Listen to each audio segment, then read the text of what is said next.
पिछले कुछ दिनों से जियो पॉलिटिक्स में जिस तरह से हलचल हो रही है वो हैरान करने वाली है। और हलचल के केंद्र में कौन है? भारत। अमेरिका के राष्ट्रपति ट्रंप लगातार भारत को निशाना बना रहे हैं। ट्रंप के मुताबिक भारत रूस से कच्चा तेल खरीदकर रूस की मदद कर रहा है और इसी वजह से रूस यूक्रेन के खिलाफ युद्ध जारी रखे हुए। ये वही ट्रंप हैं जो कहते थे कि राष्ट्रपति बनने के 24 घंटे के अंदर वो रूस यूक्रेन युद्ध रुकवा देंगे, लेकिन ऐसा नहीं हुआ। तो अपनी नाकामी छिपाने के लिए ट्रंप भारत को दोष दे रहे हैं। क्यों? हमसे पूछ के चुनाव में ऐलान किए थे क्या कि 24 घंटे में तुम तेल खरीदना बंद करना बहुत दोस्त, हम जो है वो युद्ध रुकवा देंगे। युद्ध क्या तब शुरू हुआ था जब भारत तेल खरीद रहा था क्या? ट्रंप लगातार भारत को लगातार धमकियां देने का प्रयास कर रहा है, लेकिन भारत पर असर ही नहीं हो रहा। भारत ने ट्रंप की पूरी कोशिश को किनारे रख दिया। उल्टे भारत रूस के साथ अपने संबंध जो है वो और बेहतर कर रहा है। ट्रंप की धमकियों से ना तो पीएम मोदी परेशान हो रहे हैं और ना ही रूस के साथ संबंध खत्म करने की सोच रहे हैं, बल्कि उल्टा मामला चल रहा है। ट्रंप ने अपनी हरकतों से भारत रूस चीन का ऐसा ट्रायंगल बना दिया है जो अमेरिका की मुश्किल का कारण बन रहा है। आप देखिए कि भारत और रूस के बीच बड़ी डील्स हो रही। भारत के साथ चीन भी अब खुलकर आ गया है। उधर ट्रंप अब अपनी ही बातों में फंस रहे हैं। अमेरिका में ट्रंप के खिलाफ माहौल दिन ब दिन बुरा होता जा रहा है। अमेरिका में लोग सवाल पूछ रहे हैं कि जो वादे किए थे उनका क्या हुआ ट्रंप भैया। इधर भारत में भी ट्रंप की धमकियों के आधार पर कुछ लोग पीएम मोदी को घेर रहे थे। राहुल गांधी तो नरेंद्र सरेंडर जैसे जुमले उछाल रहे थे। जिस ट्रंप के बयानों के आधार पर राहुल गांधी पीएम मोदी पर हमला कर रहे थे, वही ट्रंप अब यूक्रेन युद्ध पर अपने हाथ खड़े कर रहे हैं कि भाई हमसे ना हो पाएगा, हम ना रुक पाएंगे, ऐसी वाली हालत हो गई। यानी ट्रंप ने एक तरीके का सरेंडर कर दिया है। भारत, रूस और चीन की तिकड़ी से ट्रंप के साथ साथ पाकिस्तान की भी हवा टाइट है। भारत के साथ दोस्ती बढ़ाने के लिए अब चीन ने पाकिस्तान की भी क्लास लगा दी है। इस पूरे उथल पुथल के बारे में आपको बताऊंगा कि कैसे मोदी ने ट्रंप और पाकिस्तान को किनारे किया है। लेकिन पहले जो इतना हंगामा मचा है उसकी एक झलक तो देखिए।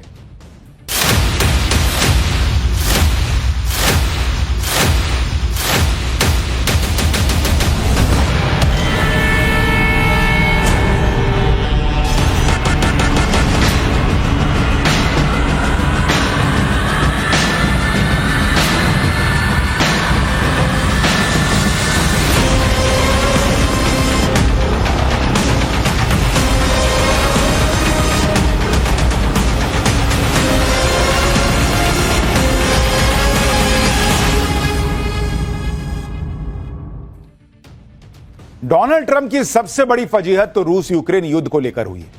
ट्रंप खुद को सीजफायर एक्सपर्ट बता रहे थे कि मतलब कहीं भी जाएंगे, लाओ सीजफायर कराना है, लाओ ना मैं करा देता हूं। दुनिया में कहीं भी युद्ध हो रहा हो उसे रुकवाने का क्रेडिट तुरंत हड़प लेते थे कि लाओ लाओ इधर लाओ, मैंने रुकवाया होगा। भारत और पाकिस्तान के बीच सीजफायर करवाने की बात तो ट्रंप ने दर्जनों बार कही। यहां कांग्रेस वाले गिनते थे कि देखिए एक और बोले एक और। यह अलग बात है कि भारत ने हर बार ट्रंप के दावे को नकारा है। ट्रंप के सीजफायर वाले बयान के आधार पर ही यहां भारत में राहुल गांधी नरेंद्र सरेंडर वाला नैरेटिव बना रहे थे। कहने लगे कि पीएम मोदी ने ट्रंप के सामने सरेंडर कर दिया, लेकिन असली सरेंडर तो अब लग रहा है कि ट्रंप कर रहे हैं। ट्रंप जो रूस यूक्रेन युद्ध को 24 घंटे में रुकवाने का दावा कर रहे थे, अब इस युद्ध से अपने हाथ पीछे खींच रहे हैं। ट्रंप ने ऐसा गजब का यू टर्न मारा भाई कि रोहित शेट्टी की फिल्म होती तो गाड़ी चौं चौं चौं करके घूमती और धमाका भी हो जाता। ज़ेलेंस्की के साथ पूरी दुनिया हैरान है, भाई ने ऐसा यू टर्न मार दिया है। ट्रंप ने रूस यूक्रेन के बीच सीजफायर और शांति वार्ता से खुद को पीछे हटा लिया। ट्रंप अब चाहते हैं कि पुतिन और ज़ेलेंस्की बिना अमेरिकी मध्यस्थता के एक दूसरे से मिलकर बात करें। ट्रंप का मानना है कि युद्ध खत्म करने का अगला स्टेप पुतिन और ज़ेलेंस्की के बीच बैठक है।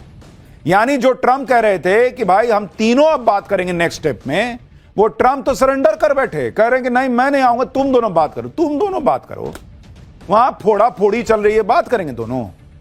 यानी एक तरह से ट्रंप ने सरेंडर कर दिया है। वो मान रहे हैं कि रूस और यूक्रेन के बीच युद्ध उनसे नहीं रुकने वाला।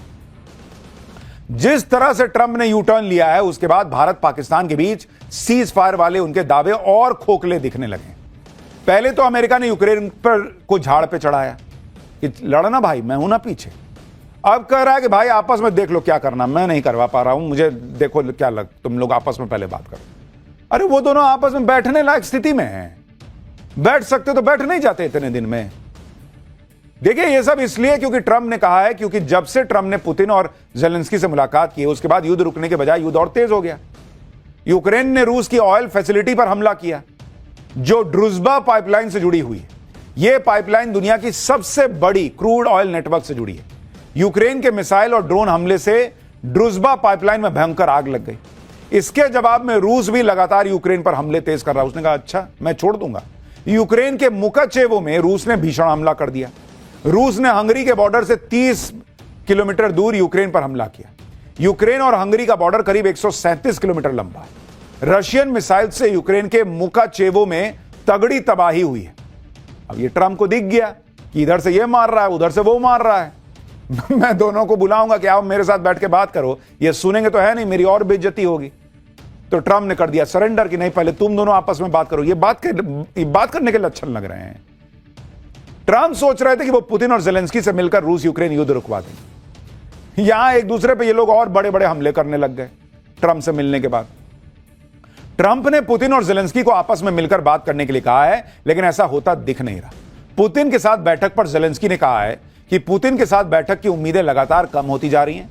रूस वो सब कर रहा है जिससे ये मुलाकात ना हो सके। अगर रूस शांति के लिए तैयार नहीं है तो हमारे सहयोगियों को रूस पर और अधिक प्रतिबंध लगाने चाहिए। वहीं रूस के विदेश मंत्री ने कहा है कि जेलेंस्की से मिलने के लिए राष्ट्रपति पुतिन तैयार हैं, लेकिन बैठक का एजेंडा तैयार नहीं है। जैसे ही बैठक का एजेंडा तैयार हो जाता है, राष्ट्रपति पुतिन जेलेंस्की से मिलने के लिए तैयार है। रूस के विदेश मंत्री ने कहा कि फिलहाल पुतिन और जेलेंस्की के बीच मुलाकात की कोई योजना ही नहीं है। ट्रंप ने इतने बड़े बड़े दावे फेंक दिए बॉस कि वो खुद फंस गए। युद्ध रुकवा नहीं पा रहे। पुतिन और जेलेंस्की खुद बात करने को कह रहे हैं कि तुम लोग आपस में बात कर लो, लेकिन पुतिन और जेलेंस्की की बैठक होने की भी उम्मीदें अब ना के बराबर दिख रही हैं। ट्रंप की सारी प्लानिंग फेल हो रही है। ट्रंप से पुतिन ने कहा था कि रूस युद्ध रोक देगा अगर डोनबास के इलाके का कंट्रोल रूस को मिल जाए। ट्रंप चाह रहे थे कि डोनबास का इलाका पुतिन को देकर युद्ध रुकवा लेंगे और इस इलाके से जेलेंस्की पीछे हट जाएंगे, लेकिन जेलेंस्की और यूरोप इसके लिए तैयार नहीं है, क्योंकि यह जेलेंस्की के लिए रूस के सामने सरेंडर करने जैसा होगा। डोनबास के इलाके में 10 लाख लोग रहते हैं और यह इंडस्ट्रियल एरिया है। यहां पर भारी हथियारों का उत्पादन होता है, यहां काफी खनिज भी है। डोनबास रणनीतिक तौर पर भी यूक्रेन के लिए महत्वपूर्ण है, क्योंकि यह उत्तर से दक्षिण तक कई महत्वपूर्ण ठिकानों को जोड़ता है। इसलिए जेलेंस्की डोनबास में बची खुची जगह पर अपनी मजबूत स्थिति को छोड़ना नहीं चाहते, क्योंकि जेलेंस्की को इस बात का भी डर है कि आगे रूस कुछ भी कर सकता है। लेकिन अगर जेलेंस्की अड़े रहेंगे और पुतिन अपनी शर्तों पर बने रहेंगे तो फिर ट्रंप के लिए बहुत बड़ी मुसीबत होगी कि वो युद्ध अपने दम पर रुकवा नहीं पाएंगे, और इस वक्त वो वही हो रहा है। और इसलिए ट्रंप ने धीरे से कोने से सरेंडर कर दिया कि भाई तुम लोग पहले बात करो। तब होगी हमारी ट्रायंगल वाली बातचीत। युद्ध ना रुकवा पाने की भड़ास ट्रंप भारत पे अब निकाल रहे हैं। ट्रंप अपने लोगों से बयान दिलवा रहे हैं। ट्रंप के सलाहकार, उनके मंत्री, उनके करीबी भारत के खिलाफ आग उगल रहे हैं, क्योंकि भाई छीछालेदर हो रही है, बेइज्जती हो रही है कि ये रुकवा नहीं पा रहे। तो किसी को तो विलन बनाना होगा, तो एक काम करो भारत को बना दो कि भारत की वजह से नहीं रुक रहा है, नहीं तो मैं तो रुकवाइए देता। व्हाइट हाउस के सीनियर डिप्लोमेट पीटर नवारो ने कहा है कि भारत कम कीमतों में रूस से कच्चा तेल खरीद कर उसे रिफाइन करके दुनिया में प्रीमियम कीमत पर बेचकर क्रेमलिन के लिए कपड़े धोने की मशीन की तरह काम कर रहा है। ऐसा लगता है कि भारत इस रक्तपात रूस यूक्रेन युद्ध में अपनी भूमिका स्वीकार नहीं करना चाहता। ट्रंप ने मॉस्को से कच्चा तेल खरीदने की सजा के तौर पर भारत पर टैरिफ दोगुना कर दिया है और इसकी समय सीमा 27 अगस्त से बढ़ाने की संभावना भी नहीं है। यूक्रेन में शांति का रास्ता नई दिल्ली से होकर जाता है। नोवारो ने अपील करते हुए कहा कि भारत को मॉस्को को आर्थिक लाइफलाइन देना बंद करना चाहिए। मतलब मुझे एक बात बताइए बॉस, कि चीन भर भर के रूस से तेल खरीदे, उससे पैसा नहीं जाएगा रूस में। भारत तेल खरीदना बंद कर देगा तो रूस कंगाल हो जाएगा, कहेगा मेरे पास हथियार नहीं, अब मैं नहीं लड़ पाऊंगा। बेवकूफी नहीं है ये कह रहे हैं कि शांति का रास्ता भारत होके जाता है। अब मारपीट का रास्ता वॉशिंगटन होके गया था। तुमने जब उसको यूक्रेन को चढ़ाया कि जाओ लड़ो, मैं हथियार दूंगा, मैं पैसा दूंगा, तब ये गजब नहीं है बॉस। युद्ध हो रहा है रूस यूक्रेन के बीच, रुकवाने का ठेका उठाया ट्रंप ने, टेंडर लिया कि मैं रुकवा दूंगा, और आपसे नहीं रुक रहा है तो भारत की वजह से नहीं रुक रहा है। भारत रूस से तेल खरीद लिया इसलिए युद्ध हो रहा है। गजब लॉजिक है भाई। ट्रंप के लोग जिस तरह से भारत के खिलाफ बयानबाजी कर रहे हैं, उससे अमेरिका में ट्रंप की आलोचना हो रही है। ट्रंप के पूर्व एनएसए जॉन बोल्टन ने भारत पर टैरिफ लगाने पर ट्रंप की आलोचना की। एनएसए मतलब राष्ट्रीय सुरक्षा सलाहकार, जैसे अपने अजीत डोभाल हैं, तो ये भाई साहब पिछले वाले एनएसए थे पुराने। इससे ट्रंप नाराज हो गए कि इसने ऐसा कैसे बोल दिया। ट्रंप ने जॉन बोल्टन के घर पर एफबीआई से रेड करवा दी। जॉन बोल्टन ट्रंप के आलोचक माने जाते हैं और ट्रंप की नीतियों की कई बार आलोचना कर चुके हैं। अब भारत पर टैरिफ लगाने के लिए बोल्टन ने ट्रंप की खिंचाई की। इसी से बौखलाए हुए ट्रंप ने जॉन बोल्टन के घर पर एफबीआई की टीम भेज दी कि जाओ हड़काओ जरा इसको। आपको बताया था कि जॉन बोल्टन ने टैरिफ पर ट्रंप को क्या कहा। जॉन बोल्टन ने ट्रंप को सन की राष्ट्रपति बताते हुए कहा था कि वो तो राष्ट्रपति बनने के लायक ही आदमी नहीं है। जॉन बोल्टन ने कहा था कि भारत अमेरिका संबंध इस समय सबसे बुरी स्थिति में। ट्रंप ने रूस और चीन पर कोई प्रतिबंध नहीं लगाया है, सिर्फ भारत को निशाना बनाया जा रहा है। चीन के प्रभाव को कम करने के लिए अमेरिकी सरकारें भारत के साथ संबंध मजबूत करने पर काम करती रही, लेकिन ट्रंप की धमकियां भारत, रूस और चीन को करीब ला रही। अब भाई ने यह बोला तो उसके एफबीआई की टीम रेड मारने पहुंच गई। और यह अमेरिका बड़ा बोलने की आजादी का चैंपियन बना घूमता है। यह तो हाल है इन लोगों का। और मुझे एक चीज आपको यह भी बताऊं, देखिए ट्रंप आज नहीं तो कल पीछे तो इनको जाना पड़ेगा। इनको भी पता है कि अमेरिका में हालात बहुत बुरे हो जाएंगे अगर भारत से इस तरह से भिड़ेंगे, और चीन, भारत और रशिया साथ आ गए तो और इनकी हालत खराब होगी। तो ये रास्ता ढूंढ रहे हैं कि किधर से मैं निकलूं कट के, किसी दिन यू टर्न मार देंगे। लेकिन ट्रंप ने जो किया है ना, उसने भारत और अमेरिका के रिश्तों में गांठ पैदा कर दी। ठीक है, दोस्ती फिर से हो जाए, रिश्ते चलने लगे वाला हिसाब होगा, लेकिन वो पुरानी जो बात थी भारत और अमेरिका की, वो सामने ना दिखे लेकिन अंदर ही अंदर एक गांठ तो रहेगी। ट्रंप भारत को धमकियां दे रहे हैं, भारत का साथ देने वालों पर छापा पड़वा दे रहे हैं, लेकिन उधर ट्रंप ये सब हरकतें करते रह गए, इधर भारत ने रूस के साथ और बड़ी बड़ी डील कर ली। कल ही भारत के विदेश मंत्री एस जयशंकर और रूस के विदेश मंत्री लावरोव के बीच मुलाकात हुई। इसमें क्या तय हुआ पता है आपको? कि भारत और रूस के बीच फार्मा, एग्रीकल्चर, खाद्य, ऊर्जा, आईटी सेक्टर में सहयोग बढ़ाया जाएगा। दोनों देशों के बीच व्यापार को 50% बढ़ाकर $100 अरब तक ले जाने का लक्ष्य है। भारत और रूस अपने व्यापार में विविधताएं लाएंगे और कंपनियों के बीच ज्यादा ज्वाइंट वेंचर करने की जरूरत है। रूस ने भारत के साथ परमाणु ऊर्जा के क्षेत्र में भी सहयोग करने की बात कही। यानी भारत का स्टैंड क्लियर है कि रूस हमसे पूछ के लड़ने नहीं गया था, यूक्रेन हमसे पूछ के लड़ने नहीं गया था। रूस से हमारी पुरानी दोस्ती है।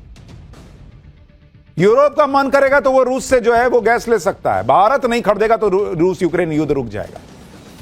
उल्टा यहां भारत और करेगा और व्यापार करेंगे। बताओ क्या करोगे? जब से ट्रंप ने भारत पर 50% टैरिफ लगाया, जिसके बाद रूस और चीन ने खुलकर भारत का साथ दिया, ट्रंप भारत पर प्रेशर बनाने की और कोशिश कर रहा है, भारत की इकोनॉमी और बिजनेस को प्रभावित करने की कोशिश कर रहा है।